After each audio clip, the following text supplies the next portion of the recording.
Everyone, मी अक्षदा. आपल्या YouTube चॅनलमध्ये तुम्हा सर्वांचं खूप खूप मनापासून स्वागत. तर आज आहे होळी. होळीच्या तुम्हा सर्वांना मनापासून खूप खूप शुभेच्छा. तर होळीचा सण हा संध्याकाळचा असतो, त्यामुळं मी अशी छान अशी रेडी झाली आहे आणि मग मी रेडी होऊन बाहेर गेलेली आहे. ती बोलती आहे चल की आता आपण होळी पेटवूया, कारण की खूप जास्त पण वेळ नाही गेला पाहिजे. थोडंसं लवकर तरी उशीर झालेला आहे, 7:30 झाली तर कारण की तरी पण इतकं नाही. आम्ही स्वयंपाक श्रीखंड पुरी केल्यामुळं लवकर झालेलं, कारण की जर पोळ्यांचा सण असला तर थोडासा उशीर होतो. तर चला तुम्हाला दाखवते मी की आमची इकडं गावाकडची होळी कशी पेटवतात आणि कशी वाटते तुम्हाला. आपला व्हिडिओ कसा वाटतो कमेंट करून नक्की सांगा. तर चला पेटूया होळी. तर चला, इथं तुम्ही पाहू शकता मम्मीनी सगळं सामान गोळा केलं होतं. आणि हे जर तुम्हाला गौर दिसत आहेत ना, त्या शेणाच्या असतात आणि त्या मम्मीनी चोरून आणल्या होत्या. कारण की माझी आजी बोलली मम्मीला की ना होळीला गौऱ्या चोरून आणत असते. तर मग आम्ही फुलं वगैरे काही नव्हतं, त्यामुळं फक्त गौऱ्याच ठेवल्या आणि थोडीशी साधी सिंपल साईडने रांगोळी काढली. आणि मी काड्या टाकत होते त्यातून, कारण की ती पटकन पेटावा. पण आमची होळी पटकन पेटतच नव्हती, कारण की उशीर झाला होता आणि वारं इतकं सुटलं होतं की ते आगच धरत नव्हतं. नुसता धूर व्हायचा आणि त्याला लय पाला-पाचोळा लागतो आणि आमच्यात पाला-पाचोळाच नव्हता. त्यामुळं ती पेटतच नव्हती लवकर. मम्मीने अक्षरशः त्याची प्लास्टिकची पिशवी घातली होती पेटण्यासाठी. बघा, होळीसुद्धा आता अशी नॅचरल राहिली नाही, त्यासाठी प्लास्टिक यूज करावं लागतंय. आणि ते पेटतच नव्हतं, तरी मम्मी ट्राय करत होती. आम्ही खूप वेळ ट्राय करत होतो, पण पेटतच नव्हती.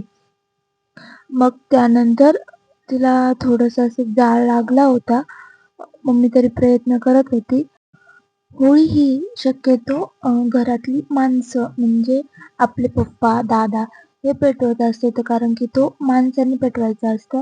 पण माझा दादा आणि पप्पा दोघे बाहेर गेलेले होते, त्यामुळं ते काय पेटवू शकले नाही. आणि आमची होळी पण ढासळत होती. त्याला जास्त असा सपोर्ट नव्हता. म्हणजे अशी मम्मी नंतर अशी काडी उभी केली, मग त्यामुळं ते उभं राहिलं, नाही तर ते सगळं पडत होतं. आमच्या इकडं ना होळीत ना प्रत्येकाच्या घरी म्हणजे प्रत्येकाच्या दारीच पेटवतात. तसं काही म्हणजे सिटीत कॉलनीमध्ये एक मोठीच होळी करतात, पण आमच्या इकडं सगळे ज्याची त्याची सेपरेट करतात, त्याच्या त्याच्या दारी. नंतर मम्मीनी होळी पेटवली होती, पेटली होती ती आतून, पण ते शेणाच्या गौऱ्या असल्यामुळे ते धूर होत होता. मग तिने ते पाणी साईडने टाकलं होतं, नैवेद्य ठेवला होता आणि हळदी कुंकू लावून तिची पूजा केली होती. आणि त्यासाठी एक विडा मांडत असते, तर नागिनीचं पान,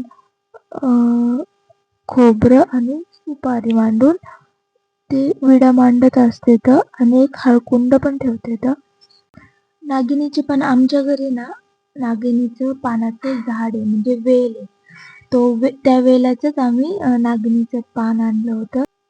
त्यानंतर मम्मीनी दर्शन घेतलं होतं. ती बोलली की तू दर्शन घे, पण मम्मीकडून अगरबत्ती लावायचीच राहिली.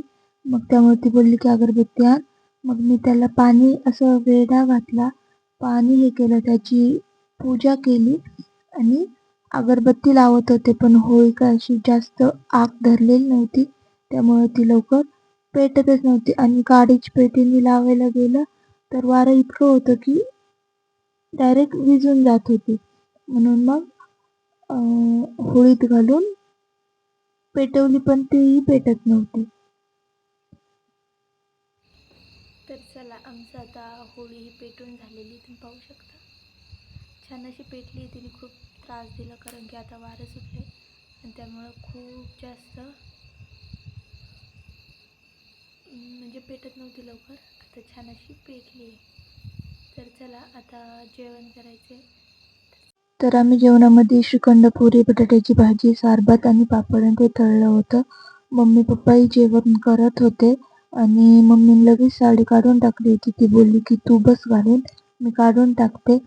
तर कसा वाटला आजचा व्हिडिओ कमेंट करून नक्की सांगा. Bye bye.